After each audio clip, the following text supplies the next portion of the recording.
Whether you've got a little patch of grass out in the front or a fully landscaped property, curb appeal matters. It's the first thing your neighbors see. It's the first things a buyer sees if you ever sell. And honestly, it's the first thing that you see every single time you come home.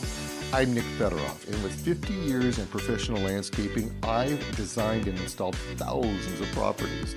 And I've had the pleasure of talking plants and lawns with people all over the country on my PBS show, Things Green. What I'm going to walk you through today are the 5 mistakes I see most often and the exact fixes I use on professional properties. Let's go. And don't forget, subscribe, like, and share. A few weeks ago, I pulled up to a house, beautiful neighborhood, nice paint job, new roof. The homeowner had spent $30,000 on landscaping. It looked terrible. Not because of what they planted, not because they didn't spend enough money. It was one mistake. One single mistake I see at almost every property I walk. Today, I'm going to show you what it is and the fix that costs you almost nothing. Let's start with the big one. And this one might sting a little. Wrong plant, wrong place. Most homeowners plant for emotion. You walk into a nursery and you see something beautiful and you think, that's going to go in my yard. I've done it. You've done it. We've all done it. But here's what nobody tells you at the nursery. That gorgeous 3-gallon shrub you just paid $45 for, in 5 years, it's going to be 12 feet wide and completely swallow up your front window. Now, instead of curb appeal, you've got a house that looks like it's being slowly consumed.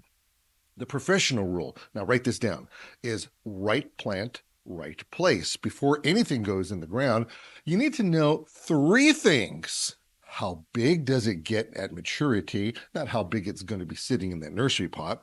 How much sun does that spot get? And what kind of soil are you working with? The fix is simple. Read the tag, not the pretty one on the front. Flip it over. That's where the mature size lives. If it says 8 feet wide and you've got a 4-foot planting bed, that plant doesn't belong there. End of story. I call it measure twice, plant once. Mistake number 2, and this one doesn't hurt curb appeal. This one can hurt your house. Shrubs planted 6 inches from the foundation. I see it everywhere. Looks fine in 1 year. By year 5, the roots are working their way into the foundation, your sewer lines, your irrigation, and you've got a $15,000 plumbing problem disguised as a landscaping problem. Here's the pro rule. Anything 10 feet above your house needs to be a compact variety. And when you plant it, give it at least a 3-foot clearance from the structure. 4 to 5 is better. I've walked properties where homeowners were convinced that they had a foundation issue. $500 inspection later, it was a tree root and 15-year-old plants that were never meant to be there in the first place. And here's the visual problem nobody talks about. Overgrown foundation plants make your house look like it's sinking into the ground. Your house should sit above your landscaping, not disappear into it. Now, here's the mistake that's hardest to see when you're standing in your own yard. There's no focal point. Think about front yard that you've ever stopped in that in your tracks. That was probably the one that pulled your eye in first. A tree, a beautiful entry planting, a flower shrub framing the front door.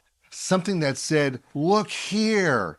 Most yards I have walked, there's been a collection of random plants with no visual story. Your eye doesn't know where to go. And when the eye doesn't know where to go, it moves on. The fix? Pick your front door as the anchor.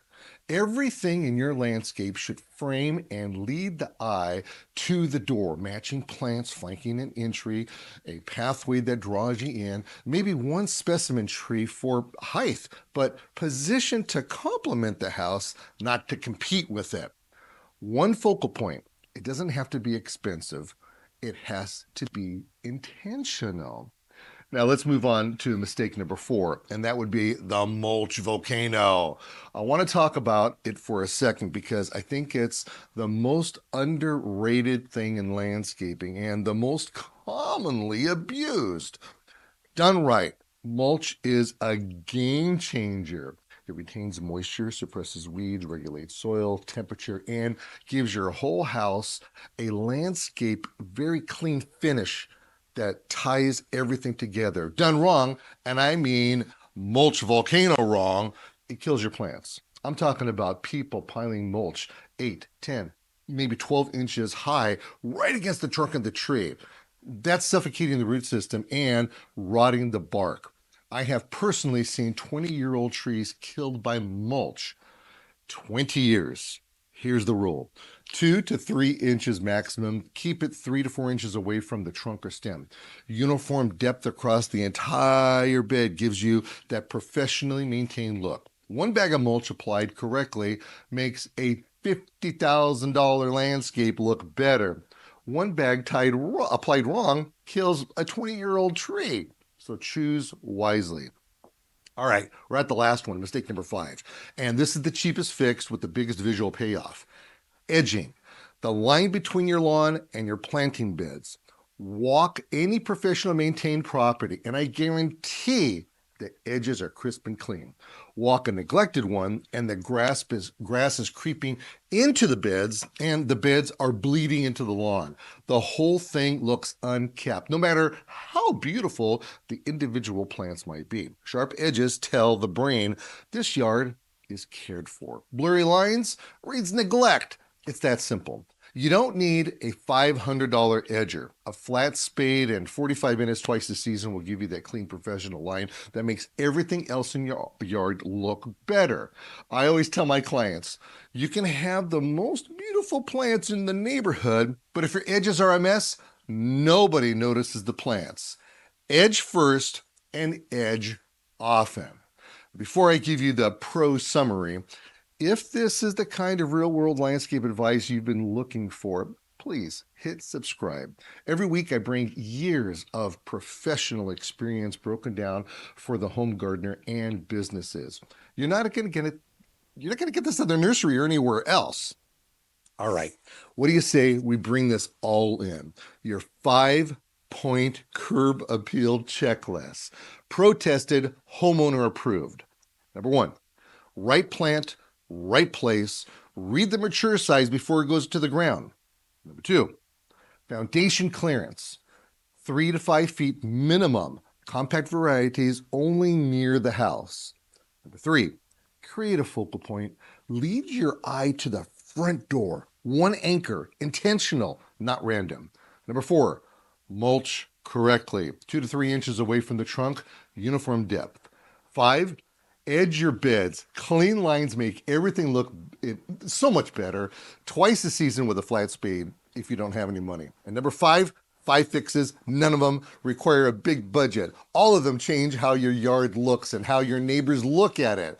My next video is going to walk you through the exact spring planting sequence I use on professional properties. You don't want to miss that one. I'll see you there.